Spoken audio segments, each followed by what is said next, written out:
Matt Gaetz is, no surprise to anybody watching this, is a scumbag and a rich kid, and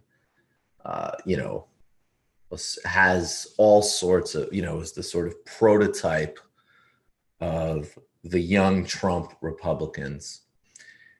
And it's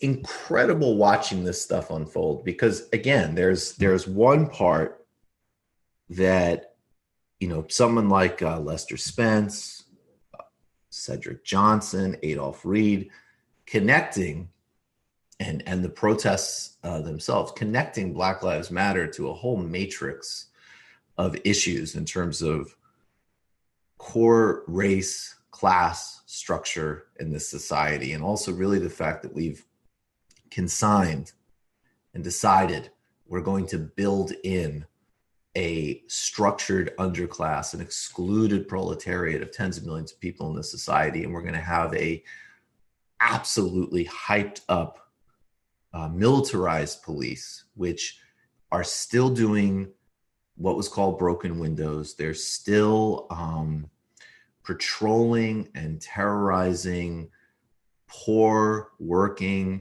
Black and brown communities to make way for gentrification, for, as in Ferguson being the kind of quintessential example of just collecting fines, terrorizing physically and economically to, basically subsidize the tax base of the wealthy part of town. And the courage and necessity of these protests are opening up a line of inquiry and a serious political discussion about most of the kind of core issues in our society. And we still have, and will probably sadly increasingly have, with the, vicious white identity politics of the Republican Party, this same just disgusting inability to recognize the basic reality that Black Lives Matter points to. And, I saw somebody, some racist right-wing trolls were sharing videos at the beginning of these protests of a couple of very vicious police murders that involved white people. And, someone very astutely pointed out, basically like, sure, so you should be on the streets too. You're showing us snuff films to deny racism and policing and to tamp down this discussion, when you've actually shown some extraordinarily disturbing stuff, and you should also be out making demands about fundamental changes in policing. But of course, we're not getting that. Matt Gaetz is an absolute scumbag. And this is basically, we saw Steven Crowder trying to goad, then trying to terrorize with the police that artist yesterday. And basically here's a sort of congressional version of Crowder and Congressman Cedric Richmond dealing with him in the House. I'm not interested in studying Antifa. I'm not even interested in studying the Klan or sovereign citizens right now, because that is not the imminent threat that Black men face on a daily basis. And right now, too often, it is law enforcement, those who were sworn to protect and to serve. And so all we're asking today is to deal with that. I don't mind dealing with other pieces of legislation. I don't mind dealing with other issues that you all may have. And what I don't want to leave this conversation with, and why I'm speaking now instead of later, is because I don't want you all to leave here saying, well, we didn't know.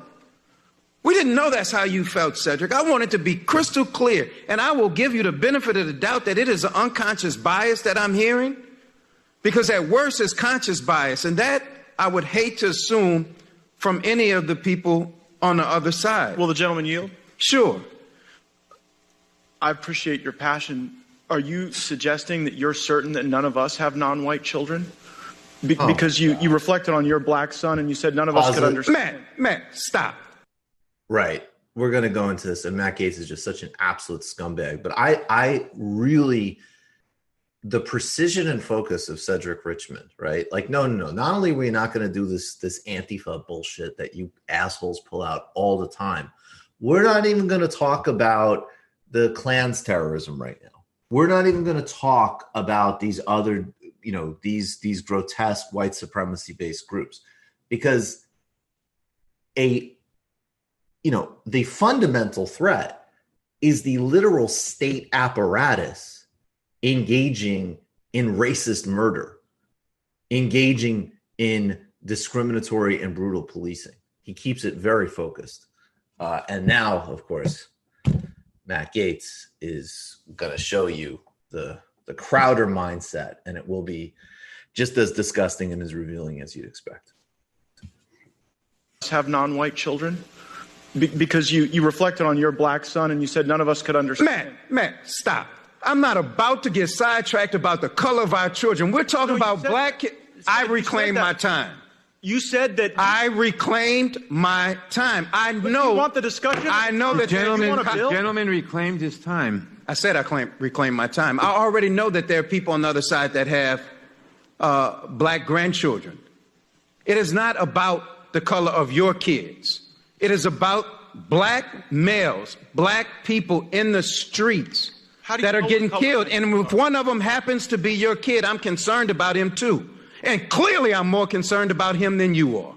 Mm-hmm. So let's be clear about that. You're claiming you're more concerned for my family than I do? Who in the hell do you think you are? Gentlemen, if the shoe fits. You don't know how much we care about our families. Kick dog holler.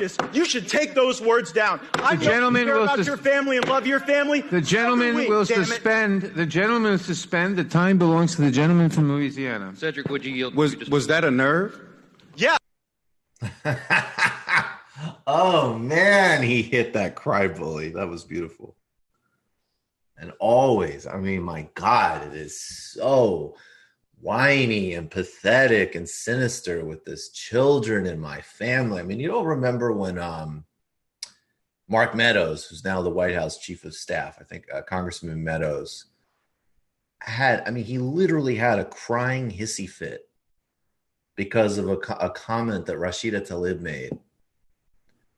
That Congresswoman Tlaib made. I don't remember what it was. I don't even remember. I mean, the comment was not much, but the tantrum was a 2-day news cycle, down to like poor the late great Elijah Cummings. We're friends, right? Matt Gaetz is disgusting and embarrassing. You should watch that, and it's never. Yeah, it's just endless obfuscation. And, the idea, because you see in the Senate, like McConnell and even the White House wants its own narrative on police brutality because, in fact, the protests are polling well. But remind yourselves of what the core attitudes and mindsets are here. And that's Matt Gaetz.